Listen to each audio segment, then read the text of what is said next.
आपका बहुत अनुभव है, आपका बहुत पॉपुलर चैनल है। पहली बात तो ये, अगर आप सरकार के किसी मंत्री को भी बुलाएंगे तो वो तो कहेगा नहीं कि बजट अच्छा नहीं है, पर मैं ये कहूंगा ये बहुत अच्छा बजट है और मैं आपको बताता हूं क्यों अच्छा बजट है। इसके बारे में कुछ कॉन्टेक्स्ट सेटिंग कर दूं। जब से माननीय प्रधानमंत्री जी ने दायित्व संभाला, ये 11वां बजट है और निर्मला जी का ये 7th बजट है। पर आप ये देखिए कि शुरुआत कहां हुई थी और आज हम कहां पे और हमें जाना कहां है। जर्नी को देखिए। जब मोदी जी ने दायित्व संभाला उस समय हमारी जो अर्थव्यवस्था है, इकोनॉमी, उसको कहा जाता है कि we are amongst the fragile 5। अब फ्रेजिलिटी की क्या डेफिनेशन है? मेरे एक मित्र है, उन्होंने तो एंटी फ्रेजाइल एक किताब भी लिखी है, बहुत वो बेस्ट सेलर है इंटरनेशनल। पर फ्रेजिलिटी का क्या मतलब है? आप कहीं आप ट्रैवल कर रहे हैं और आपके सूटकेस ले जा रहे हैं और सूटकेस में कोई टूटने वाला सामान है तो वहां पे आप एक स्टिकर लगाते हैं, फ्रेजाइल हैंडल विथ केयर। इसका मतलब कहीं आपने कन्वेयर बेल्ट पे लगा दिया और कहीं सूटकेस गिर गया तो उसमें कुछ टूटने वाला सामान वो टूट जाएगा। हम उस स्थिति में थे। हमारी विश्व भर में द इकोनॉमी रैंकिंग वाज 11वीं या 10वें स्थान पे थी। तो मोदी जी ने अपनी जो इकोनॉमिक पॉलिसीज हैं, और economic policies, budget is a very important but it is not the only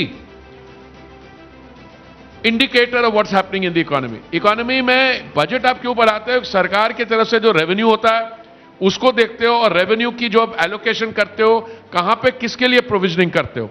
तो कल मैंने जो विपक्ष के कुछ कमेंट्स पढ़े, मुझे लगा कि ना इन्होंने बजट पढ़ा है। कुर्सी बचाओ बजट। नहीं, वो तो कुछ भी है, वो तो मैं आता हूं, कुर्सी पे तो आता हूं और किसकी कुर्सी पे 2 मिनट में आता हूं। पर ना इन्होंने बजट पढ़ा, ना इनको ये भी समझ बजट होता क्या है। भाई ये बजट देश का बजट है और हम वहां से आके इस समय हम 5वें स्थान पे हमारी अर्थव्यवस्था। और परसों शाम को रात को मैंने, क्योंकि टाइम डिफरेंस है वॉशिंगटन और यहां का, तो मैंने मॉनेटरी फंड की जो एक असेसमेंट देखी, उसमें कहा कि भारत 2027 तक भारत की अर्थव्यवस्था 3रे स्थान पे आनी चाहिए।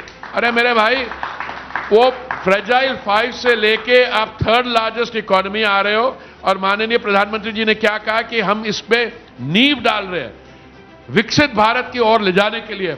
सो अगर इस बजट में फिस्कल कंसोलिडेशन ना होता, इसमें हर एक सेगमेंट ऑफ सोसाइटी के लिए प्रोविजनिंग नहीं होती, अगर इसमें 30% कैपिटल एक्सपेंडिचर ना बढ़ा होता, विमेन लेड डेवलपमेंट के लिए 3 लाख करोड़ ना होता, रूरल डेवलपमेंट के लिए 2.66 लाख करोड़ नहीं होता, यूथ के लिए, गरीबों के लिए, किसानों के लिए, तो तब आप कहते कि ये कुर्सी बचाओ बजट है। या अभी कुर्सी बचाने की क्या बात है? मैं कुर्सी इसलिए बचानी पड़ रही है क्योंकि आंध्र प्रदेश और बिहार के लिए जो बजट का एलोकेशन किया गया, वो मजबूरी है, विपक्ष के लोग कह रहे हैं। मजबूरी कहां है? 2012 में स्टेट्स रीऑर्गेनाइजेशन एक्ट किसने साइन की थी? हाँ भाई, 2012 में कौन था सत्ता में? कांग्रेस पार्टी थी। उन्होंने स्टेट्स रीऑर्गेनाइजेशन एक्ट साइन की थी। उसके अनुसार जब एक स्टेट का रीऑर्गेनाइजेशन होता है तो उनके कोई प्रोजेक्ट्स हो तो आप ही ने किए थे ना। अगर आप ये कह रहे हैं कि उससे 2012 के बाद 12 साल के बाद हम उनमें कुछ इंप्लीमेंट करें, आपको तो हमें धन्यवाद का पत्र लिखना चाहिए। अगर वो राबड़ी देवी जी कह रही है जी आपने बिहार के लिए, अरे भाई अगर फ्लड झुंझुना थमा दिया, विशेष राज्य के दर्जे की बात हुई थी, वो ना देकर बस झुंझुना थमा दिया, ये कह रहे हैं। झुंझुना समाज पहले से बाढ़ या फ्लड्स कहां पे आते हैं? ईस्टर्न स्टेट्स में आते हैं। अगर माननीय वित्त मंत्री जी ने कहा, पूर्वोदय की बात की है, ईस्टर्न स्टेट्स को डिजास्टर मैनेजमेंट या फ्लड मिटिगेशन असिस्टेंस दिए, तो ईस्टर्न स्टेट में वेस्ट बंगाल भी आता है, उड़ीसा भी आता है, बिहार भी आता है और हिमाचल तक ले गए हैं। हिमाचल में तो हमारी सरकार नहीं है, उनको भी तो 11,000 करोड़ दिया हमने।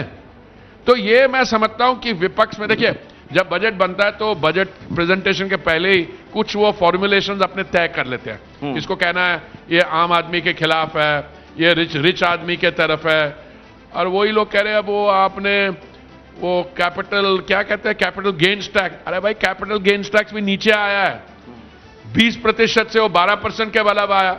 नहीं, अगर आपकी रिसोर्सेज अनलिमिटेड हो जी, तो मैं समझता हूं आप हर एक को रिलीफ दे दीजिए, पर लिमिट।